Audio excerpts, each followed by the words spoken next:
Hello, ladies and gentlemen. Welcome to the Collegiate Star League. My name is Fear Dragon, and I'm going to be guiding you through the broadcast today for the StarCraft 2 side of things. We do have GWU versus Florida, also known as Temple StarCraft or Temple University.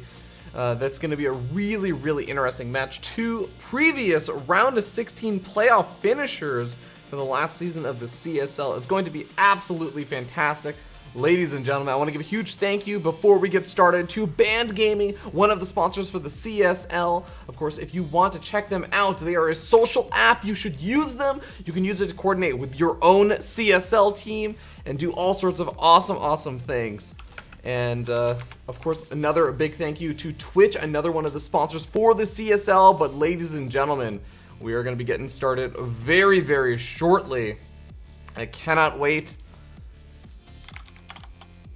Just letting the players know that we are ready to go. We do have for our first match, Gloob versus Tesla. And this is going to be a pretty interesting match. Not Gloob versus Tesla. Gloob versus Raze. This is going to be a pretty interesting match because Gloob, pretty decent player.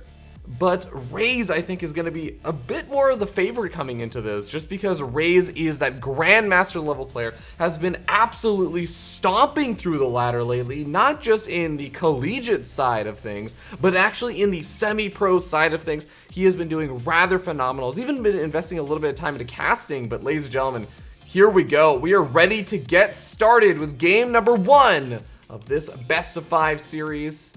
Cannot wait to get started. Of course, if you are interested, the Dota cast is also happening at twitch.tv/CStarLeague with no number at the end, whereas we're on C Star League 2. So, ladies and gentlemen, I think that...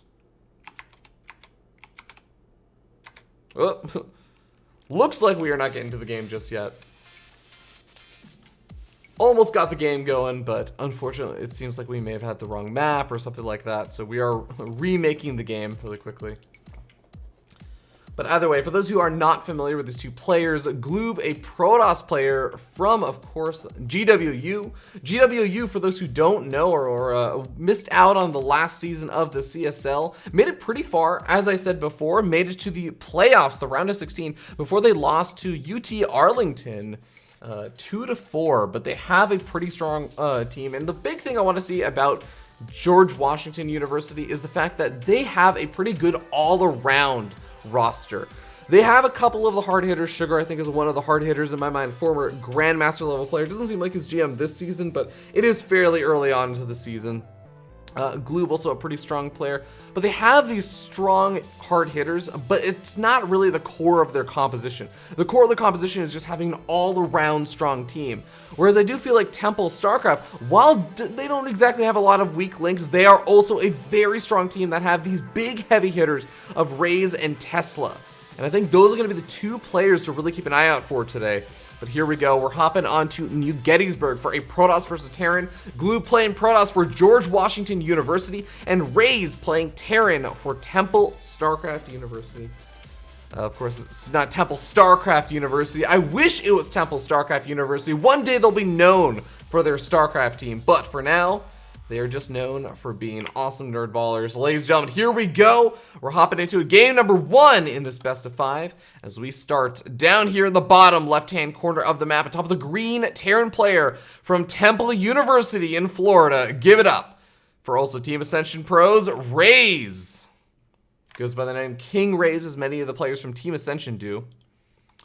And his opponent spawning down here in the bottom right-hand corner of the map from George Washington University. Give it up for Gloob.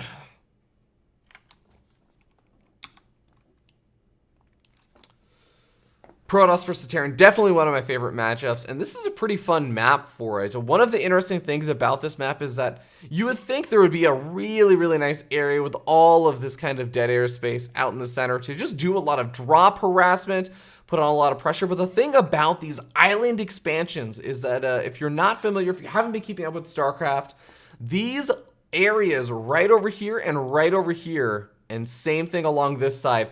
These are actually air blockers. So what this is going to do is going to prevent medevacs, warp prisms, things that can fly from just flying straight across the map in a straight line. They have to go through these little choke points, and it funnels things in. It makes it a bit more predictable. If there's going to be something like an Oracle, you know it's going to be coming in through this area into the base.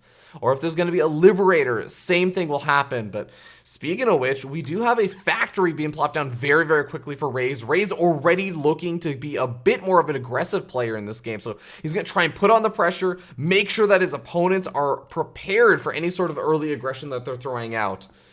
Does not want to waste any time. He's got a lot of things to do.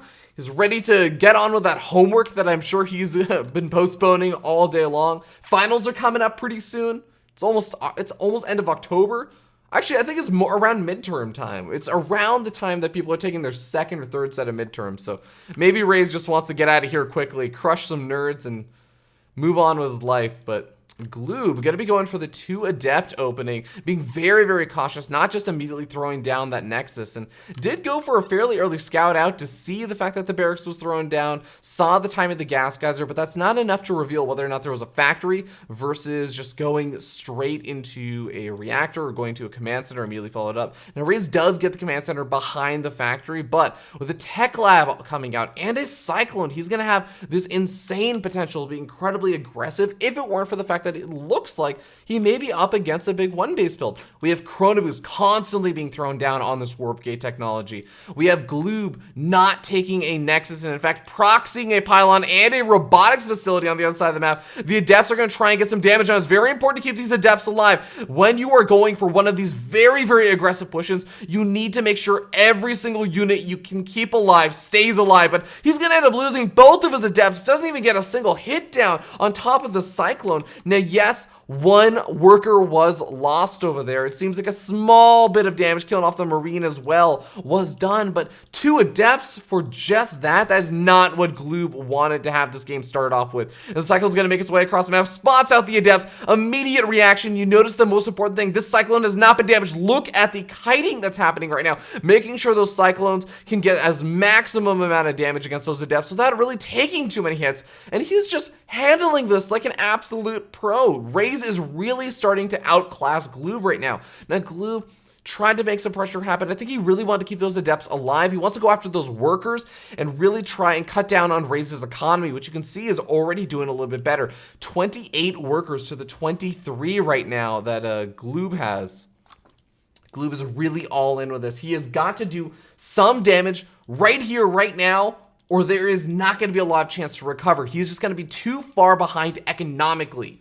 He's not going to have the economy he needs to produce the units and keep up with Raze's production, but Raze is pushing across the map with a couple more of these Cyclones, and the Cyclone opening, which looked to be something that I think Raze wanted to be aggressive with, is working out so unbelievably well. He's gonna be able to take out some of the more of these units, but oh, the big flank comes in. Gloob catching a lot of these Cyclones is gonna be able to kill off 2 of them. 1 Cyclone does survive. Raze does not have a lot else over at the front, but he has 2 more Cyclones that did pop out. He's gonna need to make sure he does an unbelievably good job microing these Cyclones, but Raze is a player that is very much capable of it. Gonna be retreating back into the main base with all of his SCVs at the natural expansion.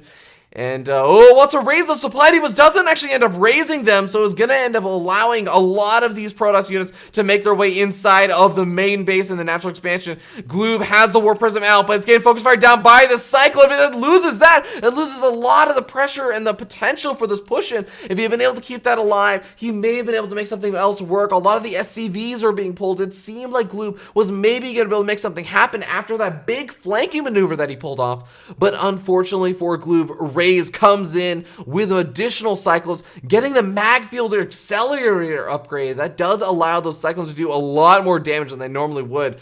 And not to mention, I think that these Stalkers are going to be losing their lives pretty soon. Another Warp Prism is being made with the Cyclones, already triggering those Immortal Hardened Shields, making it very, very difficult for those Immortals even to stay alive. But some nice micro from Gloob, not really losing too many units to the Cyclone harassment. We also have a Barracks landing at the Natural Command Center, or Natural Expansion right now for Gloob, just making sure and saying, hey, you know what? You are not allowed to expand. You are all in. I'm going to make sure you stay all in. Cyclones don't have a lot of room to micro, and the nice Warp Prism pickup does make sure that these Stalkers are really not taking a lot of damage, and this is potentially going to start working out unless that Warp Prism gets focus fired down by the Cyclone. I think that Gloob may be able to make some more damage happen over here, but he's got to make a lot more happen. He has been able to even up that worker count a little bit. 25 and now 26 workers to 22, but more workers being pulled over here. I think that Raze knows how important it is that he's able to defend. He's trying to focus fire down the Warp Prism. He gets the Warp Prism a second time. And is that going to be enough to shut down this push in? So many SCVs are very much whittled down in health. They are so close to dying, but it seems like Raze is able to clean up another Immortal, cleans up most of the Stalkers, and Gloob is just trying to get another Warp Prism. He's trying to do his best job over here, but even if Raze is slightly behind in workers, you have to remember Terran players have the advantage of those mules, and off of 2 different command centers, you can throw down mules repeatedly. You can see that even though, yeah, he doesn't have much saturation, he doesn't have that many workers mining from these mineral patches in the main base, these mules are really going to differentiate the income, almost doubling the income of his opponent, despite the worker counts being nearly dead even. Raze is holding on really, really strong right now. If he can just continue to push on the pressure onto these Stalkers, whittle away at their health, make it very difficult for Gloob to actually do a whole lot of damage. It's only when he runs out of space to micro these Cyclones that he loses time. But, oh man, picks up another Warp Prism. The Widow Mine's going off. I think that may very well just be game at this point, ladies and gentlemen. King Raze remaining king in game number 1 and taking game in favor of course, Temple University.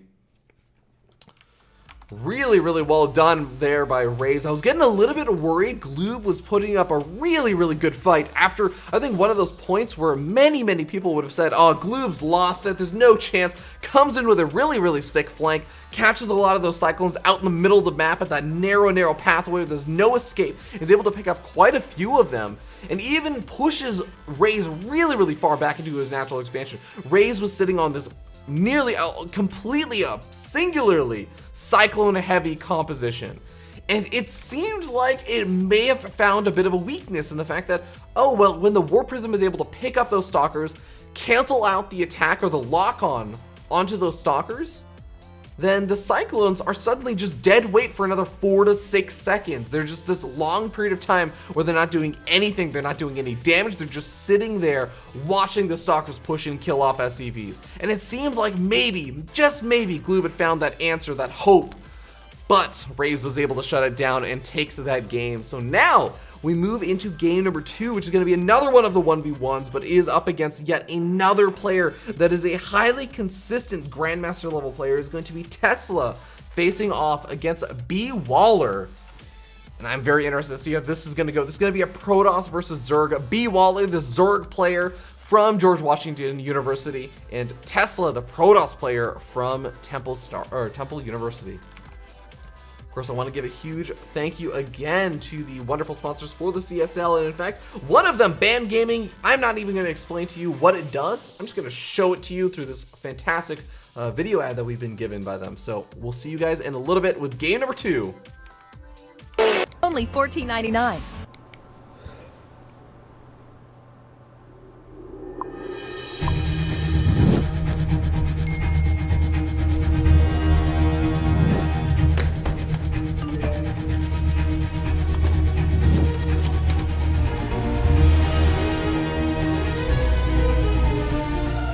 Don't miss the call. Download Band. Communication made easy.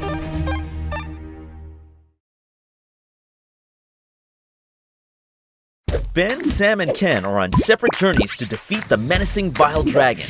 But let's just say luck isn't on their side. If only there was a way for them to find each other and band together.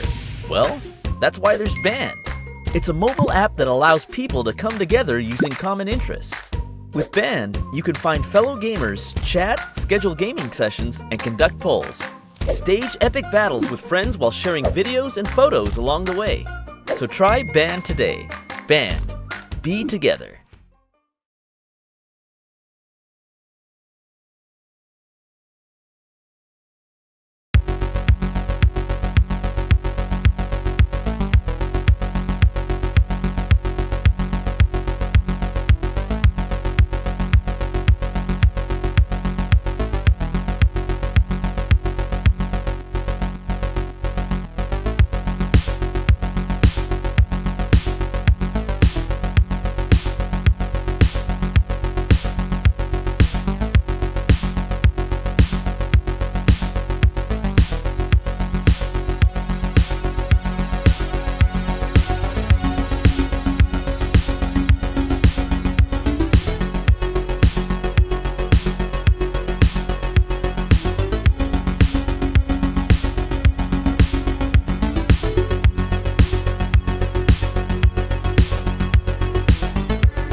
All right, ladies and gentlemen, we're ready to hop back into it. It is going to be game number 2. Thank you so much for your patience as we get ready to go into Tesla versus B. Waller. B. Waller representing George Washington University and Tesla representing Temple University. So here we go.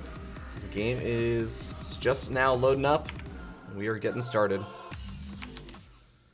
And it is going to be, once again, best of 5. Currently, one team up here in the top right-hand corner of the map, leading up the series, 1-0, looking to make it a 2-0 lead. Give it up for Team Ascension and Temple University's very own Tesla. And his opponent spawning down in the bottom left-hand corner of the map, representing George Washington University. It's not Amanda Waller, it's B. Waller. That's a DC comic book reference for those who got it. Brandon Waller, maybe Amanda Waller's husband. Brandon Waller. Maybe her child, because I'm pretty sure that her husband probably isn't in college right now. Seems unlikely. But okay, we got Galactic Process for the Zerg versus Protoss. Tesla, again, another very, very strong Protoss player and a very strong Grandmaster League player. So I think it's going to be pretty difficult for George Washington University to claim this one. But we'll see what B. Waller has in store for us. He's one of the players that I'm not as familiar with. I will definitely admit that. So I think that he's got the potential to maybe upset. Of course, there are a lot of weird shenanigans that can happen on this map, especially with these rocks over here. A lot of the times, Protoss players don't actually go and check these rocks very actively, so they end up missing out on Zerglings, knocking them down, running straight in past these kinds of wall-offs. I would love to see something like that coming out from B. Waller, but B. Waller, for now, just playing it out safe and standard, goes to the natural expansion first, goes for his spawning pool immediately after, and then goes on to that third expansion. Now, Tesla scouts out all this. He knows what he's up against, but is he going to be prepared for all the sorts of attacks that can come in? Not only are there these rocks, there are also these rocks over here. There are these rocks over here, which are even less scouted out than the rocks on the top left-hand side. And then, on top of all that, this is also not too bad of a map for Overlord drops to elevator things straight up into that main base. So, lots of potentials for Zerg aggression. But as the game moves on, Protoss player that likes things like Adepts, that likes things like going for force field heavy compositions, can really make quite a bit happen. And I do forgive me. I think that I actually had the game sounds muted for a good bit of time, so let me pop those back in so you guys can hear all those beautiful, juicy sound effects of units getting absolutely obliterated and crying to their makers as they end up dying a terrible death. Everyone wants to hear that. That is what makes my Thursday nights. All right. Tesla making that militia core, adding on a couple of gateways, nothing too crazy just yet. I mean, he's only going up to 3. That's a pretty standard number for a Protoss player in this stage of the game. Oftentimes you can use those 3 gateways just to put on a bit of a depth pressure, keep your opponent honest, make sure that they're not just making pure 100% drones. They've made a couple of Zerglings, making some queens, which is exactly what B. Waller is up to right now. Gonna have a couple of these Zerglings to try and deal with the Adept, or at least push it back for now. One Adept, it's a bit of an annoyance, but it's not going to be causing massive amounts of damage. It's going to look to try and maybe get to 1 or 2 drone kills if it can. If not, it just wants to stay around for when the next Adept comes in now. Or to get in that first drone kill. Not quite able to get the second drone kill. Nice making the Spore Crawler. For those who don't know or don't follow StarCraft very much and aren't really familiar with this technique, the way that you play this out is you try and make that Spore Crawler, and it means that your opponents can't really kill the drone because that drone is busy being a building. Buildings have a lot of health. So really effective tactic. Many drone player or Zerg players have gotten much better at it. Looks like this Adept struggling to get any more damage done. It's been able to get a little bit of damage done in the form of 2 of those worker kills, but eventually gonna have to back up, and did add on a robotic facility as well as a Twilight Council, getting up that Resonating Glaives upgrade, but adding on a lot more gateways, going up to 7 gateways, I believe now. This is going to be a pretty magic number because that plus the robotic facility coming out and Resonating Glaives is all going to be telltale signs of a Protoss player who is ready to all in now. B. Waller has seen 2 of the gateways and that Twilight Council researching Resonating Glaives. I don't know if he's actually seen the robotic facility though, which is tucked a little bit further in over here. He has now seen the robotic facility, so I think this is all going to be enough information for B. Waller to say, wait a second, things are getting a little bit fishy over here. We have an 8th gateway, I think, on the way. Is that 8th gateway? We got 3 on the way, and we have 3 building right now. Let's see, that's 5. And, oh yeah, that is a lot of gateways. So B. Waller needs to start pumping out as many roaches as possible, getting out as many units as possible to help deal with this. Zergling speed also on the way, finally starting up a lair tech, but I think that lair tech may mostly just be useful in case he wants to get up, I don't know, roach speed or something along those lines. It is going to be all about defending and maybe even just trying to meet some of these adepts as they make their way across the map. If you can force out an early adept shade, forcing it out really, really early on is actually really nice because it means that your opponent may not be able to shade directly into the mineral line. They shade maybe around to this point, and that gives you a bit more space to work with. It gives you potential to get a full surround out a bit earlier on. Zorgans has spotted out all the adepts. If for some reason B. Waller didn't know before, he definitely knows now. Sitting up at 51 workers, he can afford to lose a few, but he needs to make sure he doesn't lose too many. It is all about being able to defend against this, and after that, I mean, if you have been able to defend against the adepts, you can just walk across the map with all of the units that you have made and try and put the pressure on. Warp Prism loaded up with some of the adepts, gonna try and make some damage happen over here. B. Waller already spots it out with the Queen, getting some good damage on, but it's DTs that have already been warped in. The Spore Crawl is starting up very, very late on, and the 3rd expansion is gonna get Focus Fire down with Layer Tech just now finished up. Unfortunately, that means there are no Overseers on the map. This Spore Crawl is not gonna be able to finish up, and it looks like the adepts also shade their way into the main base.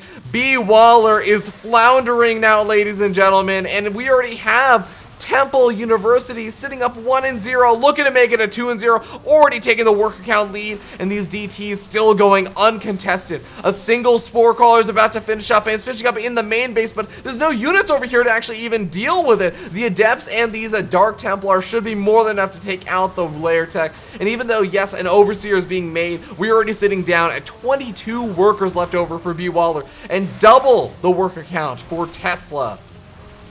And Tesla is going to end up losing quite a few of the adepts over here to these roaches. The one big fear he may have is losing to a big counterattack, but I mean, at this point, the hatchery is going to go down at the natural expansion. The Overseer is not making its way over there, and the hatchery does go down. Even the Warp Prism still doing some additional damage. We have 1 base for Zerg. No, we have 0 bases for Zerg. He has to remake that hatchery. Remakes it over the 3rd expansion, but just the fact that there's still a Warp Prism alive is more than enough. Takes out the only form of anti-air that exists in this game. That Warp Prism is going to go 100% uncontested right now. And if he snipes off that Overseer, I think that's just straight up good game. If he snipes off the hatchery, it's good game, but that is going to be a good game. Tap it on out. B. Waller giving the game up to Tesla, who does take the series 2-0 in favor of Temple University over George Washington University. Really, really well done. Very well handled. Just a really solid execution. And it may seem like, oh man, B. Waller not a very good player. It is just actually one of those very, very difficult positions to hold up. That is an incredibly difficult thing to hold up unless you were insanely on point with all of your execution. And Tesla was pretty on point. He got those DTs in before really ended up getting scouted out. The Dark Shrine itself did not get scouted out. All the adepts doing a great job, just kind of baiting and switching and keeping B. Waller's attention focused in on all the wrong places. Focusing on all those adepts, which is important, but you need to make sure you're keeping an eye out for that Warp Prism. You have your Queen in place and ready to defend. Maybe just over-droning a little bit over there for B. Waller. Probably wanted to have a few more roaches so he could split up his units a little bit. But unfortunately, at the end of the day, that does put George Washington University in a very, very difficult pickle. We are going to be moving on to that next match, that 2v2 match. And it is going to be a very important one because now George Washington University cannot afford to lose a single game if they want to win this series. They have to go 3-0 from here on out. And they have to do it in the 2v2, the Archon mode match, which is going to be very difficult, as well as that Ace match that they're going to try and bring it to. We'll see if they're going to be capable of it. So get ready to see whether or not the 2v2 players are ready. I think it's going to be a Terran and Zerg versus a Terran and Zerg. So it's going to be a mirror matchup in that regard. Should be an interesting one. Terran Zerg versus Terran Zerg used to be pretty much the default matchup for 2v2s for a very, very long time.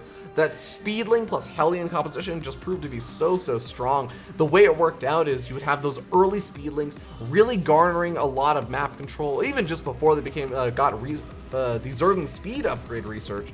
It would just be straight up Zerglings. Slow Zerglings were enough to halt any sort of super duper early aggression. You get out Zergling speed, you can deal with Reapers, you can deal with an Adept or a Stalker or a Zealot or whatever comes across the map. Even some Marines if you for some reason decide to walk across the map with that. But then the Hellions get mixed in, and you just have this beautiful composition where the Hellions are able to do that splash damage versus all the light units that come out in the early stages of the game. And the Zerglings are able to surround any of those units, prevent them from running away. Those speed Zerglings are so quick to get the wraparound, and also deal with a lot of those big tankier units fairly well. A lot of things like Marauders don't really attack those Zerglings very quickly. Stalkers end up suffering quite a bit to them as well. Even Roaches have a bit of trouble. They can do a little bit better than, say, some of the other races options, but the Roaches even struggle when they get fully surrounded by a lot of those Zerglings very quickly. In fact, a lot of time, they don't even get the opportunity to get up to Roaches very quickly. You really are relying on things like Banelings, but even the Banelings have a little bit of trouble versus the Hellions. It's just such a strong composition. And we have seen in Legacy of the Void, some teams like to continue to go for that kind of composition. They say, you know what, this is still a very strong option, but we still see some teams trying to mix it up a little bit more, trying to find other opportunities and alternatives in terms of their compositions. Okay, but I think we're hopping onto Sludge City. Let's get this game made. I totally forgot that I was supposed to be the one making it. I think that CHL, wonderful man who works for CSL, did a great job, but I think he has also got a lot on his plate. So let's get these players into the game. So of course, representing Temple University, we have Heartbeat as well as Centaur. Now Heartbeat going under the name Le'eji Mei, it seems like. And Ornlu, representing George Washington University, is going to be playing with Sugar, also representing George Washington University. Sugar, a pretty strong player, is actually a former GM player and representing also Psystorm Gaming, a fairly well-known team. Hello. So let's see. Ornlu and Sugar going to be on a team together. But, of course, I want to give a huge thank you again to the sponsors for the CSL. I mentioned, of course, and I played some of those ads for Band Gaming, but if you aren't familiar, also Twitch. I'm sure that most of you are familiar with them, but they do also sponsor the CSL.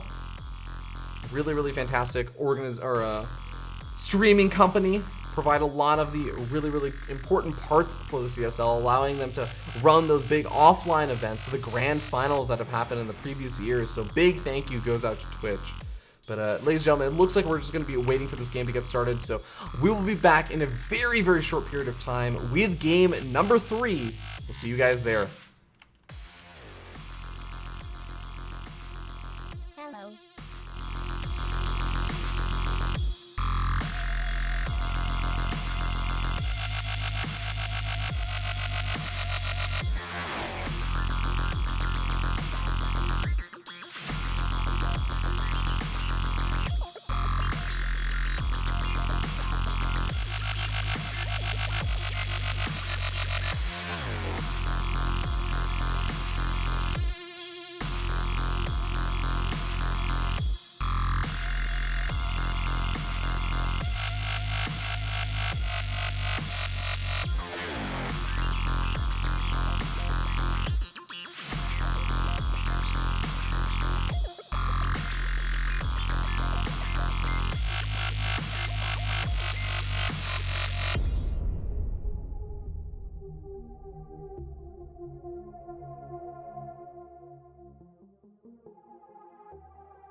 All right, ladies and gentlemen, we are hopping back into it. Thank you so much for your patience as we get ready to go into game number 3. It is going to be the 2v2.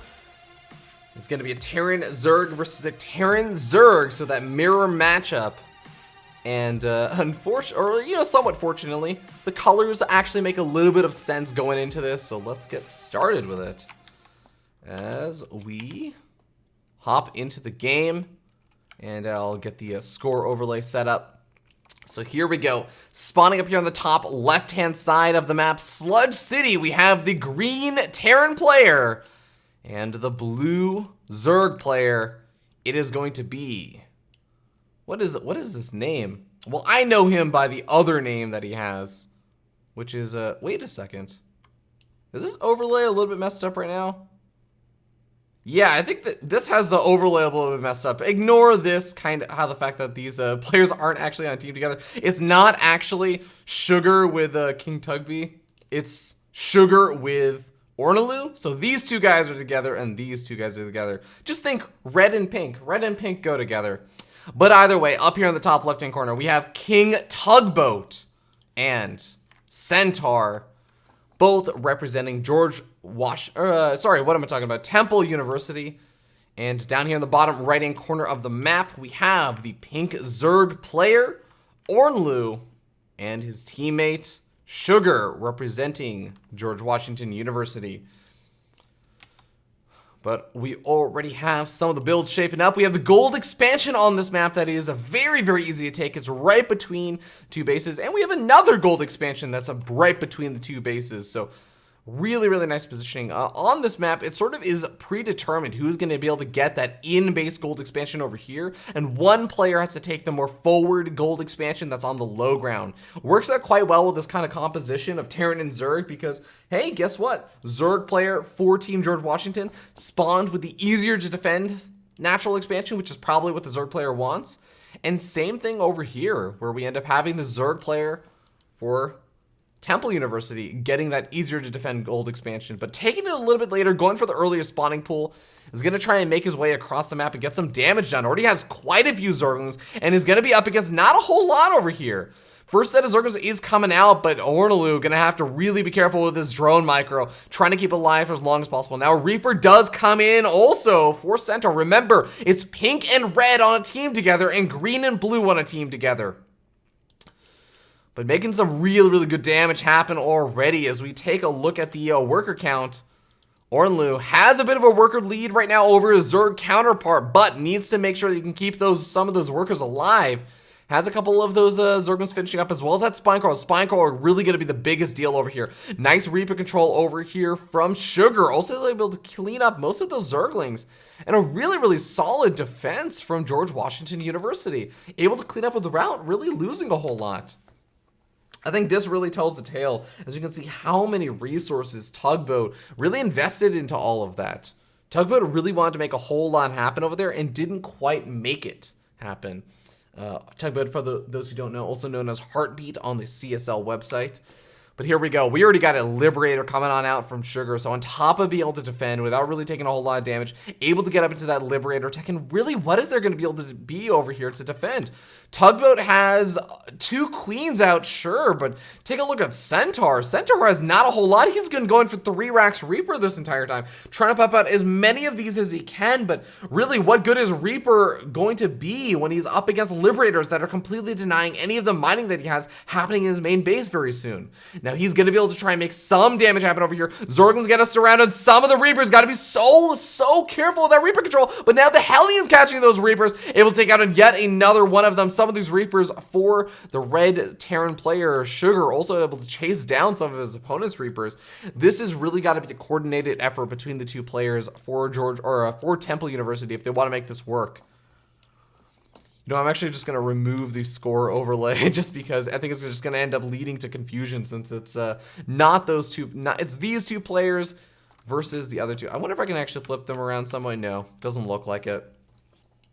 Well, either way, we do have Ornaloo and his teammate Sugar making their charge across the map. Where is that Liberator? Liberator is on the other side of the map, denying 100% of the mining for Centaur. Centaur is not going to be able to make any additional units for a little bit of time. Look at that income graph. That really does tell the tale. And look at the Hellion damage. Oh my god. The splash damage of not only the SCVs, but also the Reapers of their opponent is absolutely devastating. The Roaches may be the one saving grace over here, but I mean, how much of a saving grace is it really when we have Zerglings pushed in forward onto the natural or the ramp over here? Supply Depot is going to be going down very, very soon, but I feel like the Liberator has already done more than enough damage. Just move in, kill off all these workers. He sees the big potential for the drone line or the SCV line, is going to try and get as many kills over here as possible with a couple of these Reapers. The Roaches and the Zerglings are alive for Tugboat, and Tugboat may just be playing a 1v2 here very, very shortly.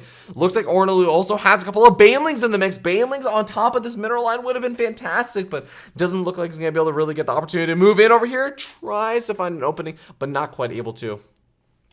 Well, these two Reapers still doing a really nice job. I mean, at this point, I feel like Centaur is really just trying to die as slowly as possible and may eventually look for a big comeback later on in the game. But I think that at this point, Ornaloo gonna try and use mobility to try and keep his opponents at home. If he can keep King Tugboat from just moving straight across the map and doing massive amounts of damage, he may actually be able to continue to build up, get him to a good enough army supply that he can still actually defend against any big counter pressure. But Tugboat already losing some of the mining time over at that natural expansion, splitting up his Roaches relatively well, able to deal with some of these Reapers as well as those Zerglings at the same time, not really losing a whole lot of his own income, but at the same time, he's only got 26 workers, whereas Sugar on that Grandmaster level macro has been able to build up to 36 workers, is now taking up that gold expansion over on the low ground. And seems like, unfortunately, for the other team up here in the top left-hand corner of the map, Temple University struggling a little bit. Loses a few more workers. Gonna lose even more with the Liberator coming on in. I'm surprised that this Liberator isn't trying to make some damage happen over in the Zerg bases, because it's really not the Terran player that I think you have to look out for anymore. I suppose it is the more guaranteed damage, but Overlord also moves in over here, scouts out and sees, okay, no starport down. I don't have to worry about that Liberator being cleaned up anytime soon. But the Banshee comes in. Oh my god, there's absolutely no anti-air, nor I don't think that there's even any detection, and that's just going to force out the GG. Centaur types out, and so does his teammate. It looks like Temple University not able to take that third game. George Washington putting one on the board. Is now going to go to a 2-1 lead for Temple University. So Temple University still can take the series with the Archon mode match in game number 4. But, well, George Washington University putting up the fight, saying they're not going to go down without one. So, with that being said, ladies and gentlemen, we're going to get ready to hop into game number 4. We'll see you guys in just a little bit as we get ready to hop into it. Stay tuned. Hello.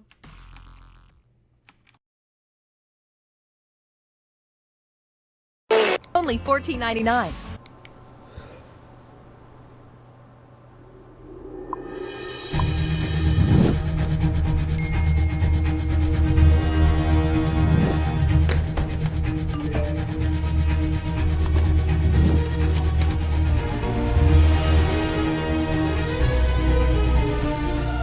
Don't miss the call. Download Band. Communication made easy. Ben, Sam, and Ken are on separate journeys to defeat the menacing Vile Dragon. But let's just say luck isn't on their side. If only there was a way for them to find each other and band together. Well, that's why there's Band. It's a mobile app that allows people to come together using common interests.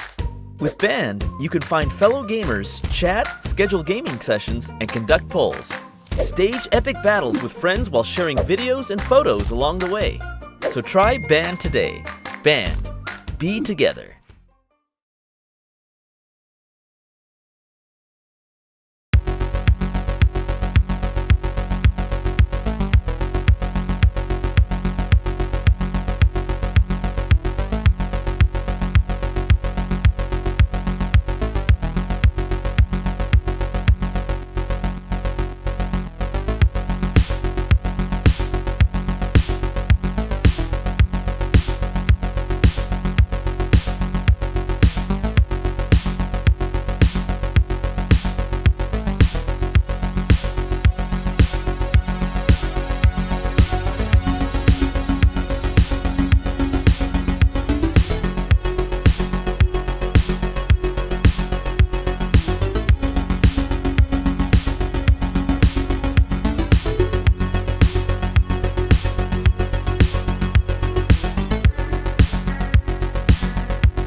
Hello.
All right, ladies and gentlemen, here we go. Once again, George Washington University sitting down 1 and 2 versus Temple University.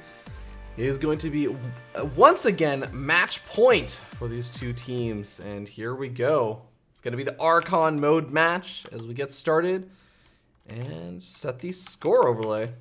Because down here in the bottom left-hand corner of the map, we have the yellow Protoss players. Give it up for Centaur, and of course his teammate, King Tesla, representing Temple University, and their opponents spawning up here in the top left-hand corner of the map. Two players that we have not seen at all today. Give it up for the pink Terran players, Zalmu and Inker. Really, really cool, and I love that about George Washington University is that they're not just heavily relying on one or two really, really good players. They're spreading out their roster. No repeats whatsoever as far as I can tell in any of the matches, even though you are allowed to repeat a player from the 1v1 to the 2v2, or I think the 1v1 to the ace match. Or even we actually had Temple University, a repeat from the Archon mode match to the 2v2 match. So reusing Centaur in both of these matches. But we end up seeing just George Washington saying, no, we're going to get a lot of experience early on. And I think that's something that is sometimes undervalued. I used to play for a CSL team, and one of the most important things is making sure you have a lot of players that feel comfortable so that it's not just going to be one of those situations where, oh, such and such other player can't make it. Maybe they're busy. Maybe they have a test or something, some homework to catch up on. Can't quite make one of the important matches. And you got to send out someone else. And if you've only been sending out the same 4 or so people every single week, you're sending out that new person, they don't have a lot of that experience playing in those high intense matches where a lot more is on the line. Maybe it's the ace match or something. You want to have that diversity, that potential to send out multiple different types of players. And then George Washington sending out a lot of their players in the early rounds of the CSL is a really good way to build up that confidence, build up that experience, and get a good depth in, I think, your entire lineup. Now, Factory is going to be coming out pretty quickly over here for the two Terran players, looking to get aggressive. I like it for the Archon mode matches. You have a lot more EPM to work with, and getting out faster units also is able to, makes it a lot easier to divide up the work. One player handles the micro, one player handles the macro. We already see one of the players of the micro over here for the Terran players, trying to deny mining on some of these mineral patches. Gonna eventually end up giving up as they know that the Stalker is gonna be popping on out pretty soon. Should be able to chase down that SCV as the SCV does get scouted. Pylon's gonna go down, just getting ready for any kind of photon overcharges that he's gonna end up needing a little bit later on. But Widow Mine's gonna be coming out 2 at a time, as well as that Starport. Could we be seeing a 4 Widow Mine drop? This is one of the dirty builds that you can do as a Terran player to a Protoss. Just because if you're very, very quick about it, you get out those Widow Mines super duper fast, and your opponents don't throw down a pretty quick robotics facility, you can get caught in a lot of trouble. You can get caught in one of those situations where you don't have any detection. You're relying primarily on photon overcharges in potentially 2 different locations to defend against that many Widow Mines. The game can end very, very quickly if you are not prepared. Not only that, but you know, a lot of people think, oh, Archon mode matches. You have 2 people that are watching out for those Widow Mine drops. Sometimes that works out for the better. Sometimes it works out for the worse. Sometimes you think, one player sees the Widow Mine drop coming in the natural, another player sees the Widow Mine drop coming in the main base, and both players try and run their workers away from to the opposite bases. They don't really notice the other mineral lines, and they end up just losing all of their workers. Sometimes devastating things like that can happen. Liberator is going to be the follow-up, as well as 2 more Widow Mines just actually popping on out. May even use these to walk across the map. No, just going to end up burrowing these, getting up a missile turret, preparing the defenses, because there's no command center behind all this. They are really looking to make an insane amount of damage happen as fast as possible. Here comes the medevac though, coming in from a different angle than I think the Protoss players may expect. They know that their opponents spawn in the top left, and they might be just positioning all their units in regard to that. 2 Stalkers over in the main base, and more Stalkers were being warped in and actually sent over there. But here we go. Quick photon overcharge, taking out 1 of the Widow Mines, 2 of the Widow Mines, 3 of the Widow Mines getting taken out. And do we even have a single one burrowing with 3 Widow Mines out on the map right now? But none of them make it out. And the Stalker's able to find the medevac. Oh my god. This could not be a better situation right now for Temple University. They take out every single Widow Mine, don't lose a single worker in the process, and also kill off the medevac. The only thing that they had to be a little bit wary of is the fact that all the Stalkers are now moving out, and the Liberator is about to move on in. But a Pylon is already finished up. Well in range, I think it's just barely in range of the Liberator. Liberator's got to be careful. Now granted, already using that photon overcharge, got to be so careful with that. But here we go. Widow Mines. Oh, nice detection. Nice point on the reaction over there. Able to quickly deal with that. Stalker's not quite getting the pot shots off that I think they wanted to. Oh, Observer, do not miscontrol that. You have 2 players that are able to control this. You do not want that Observer to run a little bit too close to that missile turret. Just staying outside of the range of the missile turret too. Very, very nicely done. Killing off the missile turret is going to give a lot more stability to this push, and making sure you can't just lose the Observer. Marines try and focus fire down, but not quite able to get it. Observer able to snipe off that Widow Mine as well, and it just seems like right now Temple University wants to take the 3-1. They want to end this right now. They don't want to go to an ace match on Dasan Station. Do you know how volatile that map can be? Do you know how crazy that map can be? Stalker's doing a great job, and I think this is just going to be one of those points in time where you have to remember, you have Tesla, who's a Grandmaster level Protoss player. I don't know if he's macroing or if he's microing. Actually, we can probably take a look at the vision right now. Let's take a look at the vision of Tesla, see what he's up to. It looks like he is the one doing a bit of that micro, moving around with the Stalkers, actually even doing a little bit of the macro as well. Controlling a bit on both fronts. I actually wonder what his teammate is even doing. His teammate is mostly focusing in. I think his teammate is charged with the Observer. Look at that. We have just these, I think the Observer being selected for a little bit. No, okay, he is controlling. He's also controlling this. And I heard the Diva announcer pack, so that's pretty cool. I didn't know that. If I actually set things onto the players, I will be able to hear through their announcer packs, which is pretty cool. All right, but oh man, Liberator gets caught, not able to make it out. Now, we did have a bit of a harassment coming in on the other side of the map, but still not a lot of damage done. Only 1 worker has really been killed so far. 5 workers killed so far for the Terran players, but is that really anywhere close to being enough? 56 to 27. Protoss players have been able to do this insane contain on one base with just a handful of Stalkers and a single Warp Prism now, with speed roaming around the map. I don't even know if there's actually enough actions for the Terran players to split up between the two right now. They're sitting on one base. Widowmine is going to be able to get a good hit on one of the Adepts as it warps in. Going to be able to kill off the Warp Prism. That's not too bad. But now the Stalkers might find an opportunity to move in. No, looks like they don't have Blink. They don't really want to chance it. Blink is going to be finishing up pretty soon. No need to really take too many risks. Stalkers meandering around are going to be able to find this command center, though. And oh my god, the command center, if it doesn't lift off quickly, it may be a very dead command center. Missile turret is finishing up pretty quickly. Need to pull some of the SCVs. He's got to start repairing this. One of the players got to start repairing it. No, not going to happen. Command center ends up falling, as do many of the hopes, I think, of the two Terran players from George Washington University. GG just gets called. Inker taps out.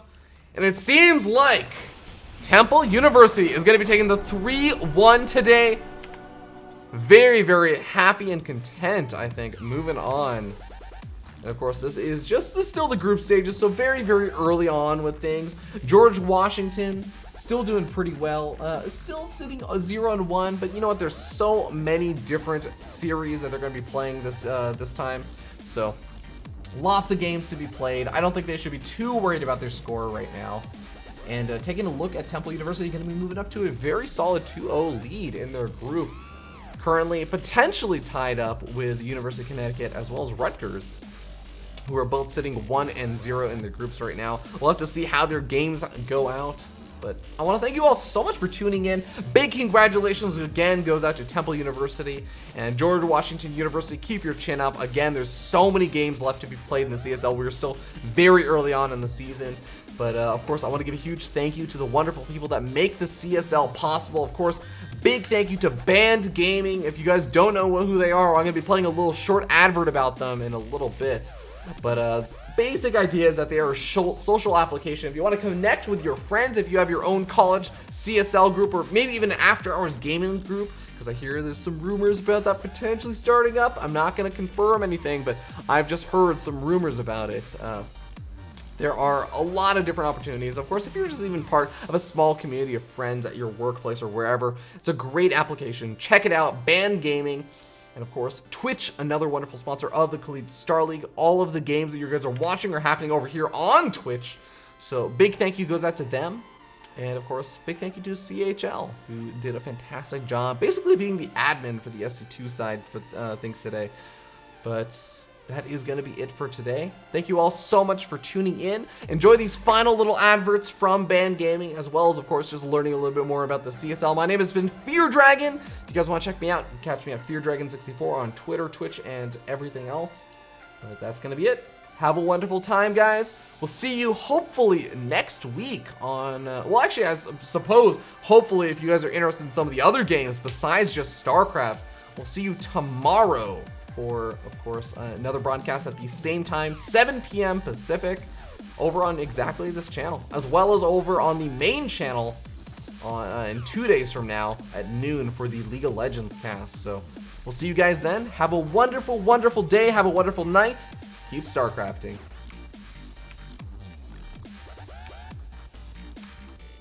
Only $14.99.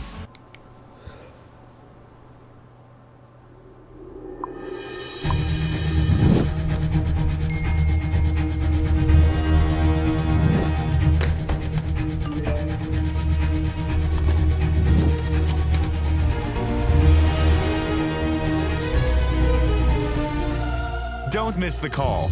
Download Band. Communication made easy.